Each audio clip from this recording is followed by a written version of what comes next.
नमस्कार, आप देख रहे हैं the public network media group और मैं हूं आपके साथ ज्योतिका।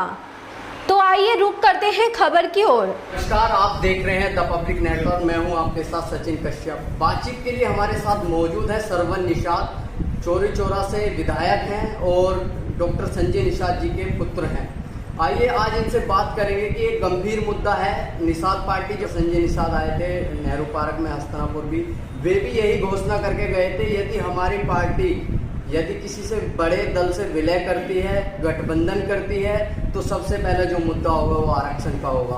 अब मैं सरवन निषाद जी मौजूद हैं बातचीत के लिए, इनसे पूछूंगा कि जो आरक्षण का मुद्दा है, बीजेपी के साथ में आप आपका बड़ा दल है, बड़ी पार्टी है, देश की सबसे बड़ी पार्टी है इस समय है, तो इस आरक्षण के मुद्दे को आप सरवन जी कैसे देखते हैं? आपका बहुत बहुत स्वागत है। बहुत बहुत धन्यवाद। पहले तो विलय शब्द ही नहीं है, हम लोग गठबंधन के हैं। जी जी जी। और वो गठबंधन जो कभी हमारे पुरखे निषाद राज और रामशंकर था जी, तो दुनिया में एक संदेश था जी और दुनिया में जब संदेश था तभी भारत देश का नाम सोने की चिड़िया था। जी और एक बार पुनः जो है निषाद पार्टी के आ जाने से जी और गठबंधन पुनः जय निषाद राज और जय श्री राम का हुआ, तो देखिए उत्तर प्रदेश में कितना बड़ा परिवर्तन हो रहा है, वो आपके सामने दिखाई दे रहा है। रही बात आरक्षण की, तो जो पिछली सरकारें थी जी जो निषादों का हक लेके बैठी थी, जी ये गुमराह करके रखी थी, समाज को बेहोश करके रखी थी। अब बेहोशी की हालत में ये जो है इनका हक हिस्सा खाती थी जी। और सही तरीके से आरक्षण के मुद्दे पे जो है कभी भी ये सही निर्णय नहीं लेते थे, ये घुमा के रखते थे। कभी 17 पिछड़ी जातियों में एक आपकी गोरखपुर में जब इलेक्शन था, अभी विधानसभा का जो इलेक्शन था उससे पहले बहुत बड़ी गोरखपुर में मीटिंग हुई थी और उसमें काफ़ी संख्या आई थी और उसमें ये कहा गया था, अमित शाह भी आए थे वहाँ पर, तो ये कहा गया था कि आज बड़ी घोषणा होने वाली और वहाँ पर कुछ भी नहीं हुआ। नहीं, ऐसा नहीं है। देखिए बड़ा मुद्दा है और जटिल मुद्दा है। जी जैसे अयोध्या का जटिल मुद्दा था, जी भारत 370 का जटिल मुद्दा था। जी ये कभी नाम सुनते ही जो है कांग्रेस हुई, कहीं कितनी भी बड़ी पार्टी, जी ये नाम सुनते ही दूर भाग जाती थी। जी अगर इन जटिल मुद्दों को, बड़े मुद्दे को अगर किसी ने हल किया तो सिर्फ और सिर्फ भारतीय जनता पार्टी ने किया। तो आरक्षण भी जटिल मुद्दा है जिसे धीरे धीरे साफ किया जा रहा है और विश्वास ही नहीं, पूर्ण विश्वास है। जिस तरह भारतीय जनता पार्टी जो है संशोधित करके काम कर रही है और ये RGI में लेटर भी लिखा है, तो काम चल रहा है बहुत ही जल्द जो है हम लोग। जैसे अब भाजपा में आप विधायक भी हैं, विधानसभा में भी आप मुद्दा उठा सकते हैं, बड़े भाई आपके जो है संसद में मुद्दा उठा सकते हैं, तो आप इस बात को संसद में क्यों नहीं उठा रहे हैं? लोगों का ये कहना है कि आपको तो पद विधायक का टिकट मिल गया, बड़े भाई सांसद बन गए। ये एक तरह का ये समाज में ये संदेश जा रहा है कि परिवार अपना कुछ अच्छा मेंटेन कर लिया डॉक्टर संजय निषाद ने और बाकी जनता को गुमराह किया है। लोगों का ये कहना है, विपक्ष का ये कहना है। जो परिवर्तन होता है वो व्यक्ति से ही होता है। जी। व्यक्ति से बढ़ता है परिवार आता है, परिवार से समाज आता है, समाज से आगे बढ़ता है तो देश आता है। जी। तो हम लोग परिवर्तन के लिए बने हुए हैं। जी। हम लोग देखे हैं आरक्षण के मुद्दे पे हम लोगों ने सड़क से लेके सदन तक हम लोगों ने लड़ाई लड़ी। जी। हम लोगों ने जेल काटे हैं, हमारे पिताजी माननीय कैबिनेट मंत्री जी जेल काटे हैं, मैं भी 4 बार जेल गया हूँ। जो बड़े भाई हमारे सांसद वो भी जेल काटे हैं। जब भी आंदोलन होता है तुम्हारा पूरा परिवार जो है उस आंदोलन में सहयोग रहता है, जो है सबसे पहले वही खड़ा रहता है। आज उसी संघर्षों की देन है समाज हम लोगों के साथ खड़ा है। और जहाँ समाज खड़ा है आप देखिए पार्टी कहाँ पहुँची है, समाज का मान सम्मान स्वाभिमान कहाँ पहुँचा है। ये देखिए जो सपा बसपा को भी मौका मिला था, उन्होंने सम्मान नहीं दिया समाज को। क्या 24 से पहले आरक्षण लागू हो सकता है? एकदम पूर्ण रूप से संघर्ष जारी है। जब तक समस्या का समाधान नहीं होगा तब तक हम लोग अभी विपक्ष की एक मीटिंग हुई थी यहाँ पर, तो विपक्ष का कहना था यदि 24 से पहले, समाज की भी मीटिंग हुई है कहीं हस्तिनापुर में भी, समाज का कहना ये था यदि 2024 से पहले आरक्षण नहीं देती है भाजपा सरकार और डॉक्टर संजय निषाद हमें आरक्षण नहीं दिलाते हैं तो हम इसका बहिष्कार करेंगे। अब उनके पास कोई मुद्दा ही नहीं रह गया है, विपक्ष है ही कहाँ, उनके पास कोई मुद्दा नहीं रह गया है तो सिर्फ डॉक्टर संजय निषाद। क्योंकि उनकी स्थिति ऐसी हो रही है, जो समाज और गांव में जाइए वो गांव की हकीकत आपको पता चल जाएगी। कैसे लोग जो है जिनकी जुबान पे योगी मोदी डॉक्टर संजय निषाद, योगी मोदी डॉक्टर संजय निषाद, आज सबकी जुबान पे ये लोग खत्म हो चुके हैं कि कभी भविष्य में राजनीति नहीं कर पाएंगे। परिस्थिति है, धोखा दे के राजनीति नहीं कर सकते, नहीं किया जा सकता। एक मोटा क्या संदेश देना चाहोगे आप? देखिए, हम लोग एक विचारधारा को आगे बढ़ा रहे हैं, जन जन तक पहुँचा रहे हैं और उसी विचारधारा को लेते हुए आज हम मेरठ में आए हुए हैं। सभी कार्यकर्ताओं के बीच रहेंगे, उनका हालचाल लेंगे, आगे का कार्य लोगों को देंगे और सरकार की और केंद्र की और उत्तर प्रदेश की सरकार की जो भी योजनाएँ हैं, अभी तक तो जो सपा सरकार थी, बसपा सरकार थी,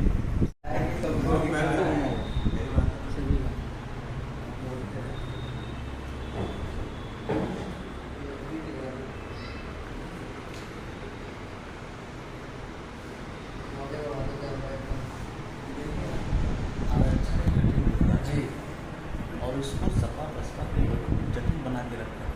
जी ये चाह नहीं रहे थे जो है आरक्षण निषादों को मिल जाए जो है, इसीलिए बार बार ये 17 जातियाँ के बीच लगा के जो है गुमराह करके रखी थी जो है। अभी एक टाइटल और चल रहा था, पूछ लेना चाहिए, काफ़ी वायरल हुआ वो टाइटल भी कि डॉक्टर संजय निषाद, देखो निषाद ये 17 जातियाँ, एक जातियाँ हैं ना हमारी, 17 जातियाँ एक जाति। वही मैं आपको कहना चाह रहा हूँ, ये 17 जातियाँ हैं ना, जब हमको राष्ट्रपति ने एक बार नोटिफिकेशन जारी कर रखा है 1961 से पहले ये जातियाँ जो है आरक्षण का लाभ लेती थी। उसके बाद जैसे ही सपा बसपा ये कांग्रेस आई जो है, ये धीरे धीरे इसको इतना जटिल बना दी जो है 17 जातियों का घुसा के। इसका कोई मतलब, जब एक बार संविधान में लिखा गया, राष्ट्रपति ने एक बार नोटिफिकेशन जारी कर, राष्ट्रपति से ज़्यादा कोई भारत तो पावर है नहीं। जब एक बार उन्होंने लागू कर दिया, संविधान में हमारा है और उस हिसाब से हमें मिलना चाहिए, ऑलरेडी मिला हुआ है, हम मांग क्यों रहे हैं, हमें मिला हुआ है, लागू करें। मामला ये हल होना चाहिए। सब पिछली सरकारों को तो भाई इसी की लड़ाई लड़नी चाहिए ना, अलग से हमें क्यों देंगे। अब तो आप केंद्र सरकार भी भाजपा की है, सेंट्रल में भी, तो इसीलिए आप कराइए ना। इसीलिए भारतीय जनता पार्टी को हम लोग धन्यवाद देते हैं कि कम से कम ये 17 जातियों का हवाला जो खत्म कर दिया इस कोर्ट के माध्यम से।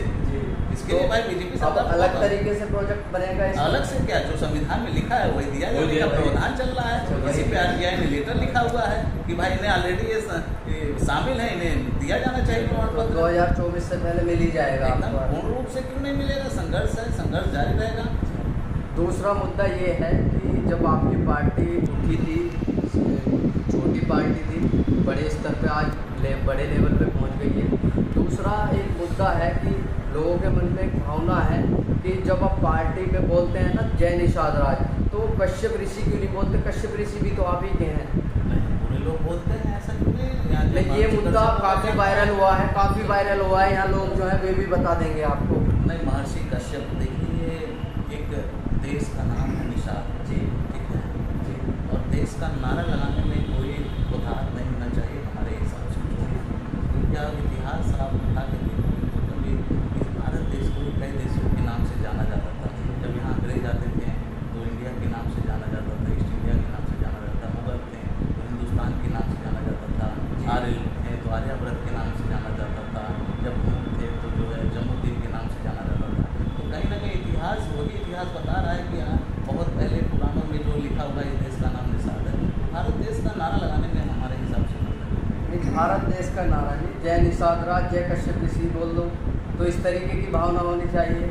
नहीं, पूर्ण रूप से देखिए, एक नारा, एक झंडा, एक नेता, एक पार्टी, ये समाज को आगे बढ़ाएगा। कहीं भी अगर कोई बांटने का काम करेगा तो समाज बटेगा, अपने अधिकारों से भी बट जाएगा। तो इसीलिए हर समाज के लोगों ने अपना एक नारा बनाया, एक पार्टी बनाई, एक झंडा बनाया, अपना एक नेता वहाँ पहुँचाया, अपनी पार्टी को वहाँ पहुँचाया। देखिए उनका मान सम्मान है, उसी देश के साथ हमारा भी काम चल रहा है, कारवां चल रहा है। देखिए उन्हें भी मान सम्मान सम्मान मिल रहा है, भारतीय जनता पार्टी दे रही है। सबका साथ सबका विकास में हमें भी रखी है, हमारे लोगों को भी रखी है, योजनाएं हमारे लोगों को भी दे रही है, कारवां बढ़ता चल जा रहा है। जो भी मान सम्मान आज जो बचा है वो पूरा मिलने वाला है।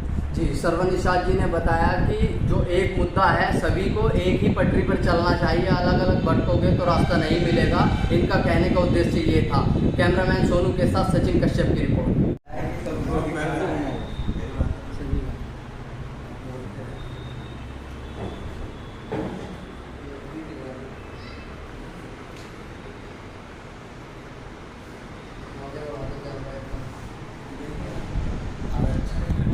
जी, और उसको सपा बसपा के लोग जटिल बना के रखते हैं। ये चाह नहीं रहे थे जो है आरक्षण निषादों को मिल जाए जो है, बार बार ये 17 जातियाँ के बीच में बीच लगा के जो है गुमराह करके रखी थी जो है।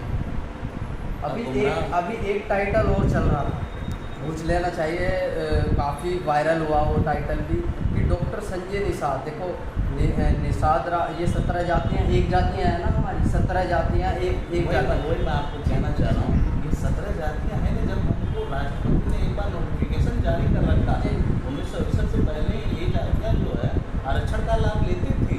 उसके बाद जैसे ही सपा बसपा ये कांग्रेस आई जो है, ये धीरे धीरे इसको इतना जटिल बना दी जो है 17 जातियों का घुसा के। इसका कोई मतलब, जब एक बार संविधान में लिखा गया, राष्ट्रपति ने एक बार नोटिफिकेशन जारी कर, राष्ट्रपति से ज़्यादा कोई भारत तो और है नहीं।